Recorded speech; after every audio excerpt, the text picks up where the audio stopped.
WhatsApp guys ఒక మామూలు చూడడం మళ్ళీ వచ్చిన ముచ్చట ఏంటంటే మన లైఫ్లో ఎందుకు చాలా బాధపడతాం. ఎందుకంటే ముఖ్యంగా రేపు ఏమవుతుందో, రేపు ఏం చేయాలో, రేపు ఎట్లుంటుందో, రేపు ఏం మాట పడాల్సి వస్తుందో అన్న చిన్న ఒక భయంతో రేపటి గురించి ఆలోచించుకుంటే మనం చాలా బాధపడతాం, చాలా స్ట్రగుల్ అవుతాం లైఫ్లో. సో రేపటి గురించి ఆలోచించినప్పుడు మనకి ఏం రాదు ముఖ్యంగా. అండ్ ఈరోజు ఏం జరుగుతుంది, ఈరోజు ఏం చేయాలి, ఈరోజు ఏం చేస్తున్నాం ఆలోచించాలి.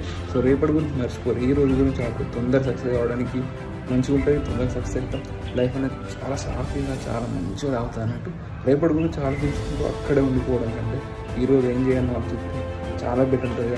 ఈ క్షణం ఏం చేస్తుంది, ముఖ్యంగా మన లైఫ్ని ఎంజాయ్ చేస్తూ హ్యాపీగా ముందుకు రావాలి. లేదా అనుకో రేపటి గురించి ఆలోచిస్తే ఏమన్నా రేపు ఉంటాం లేదు.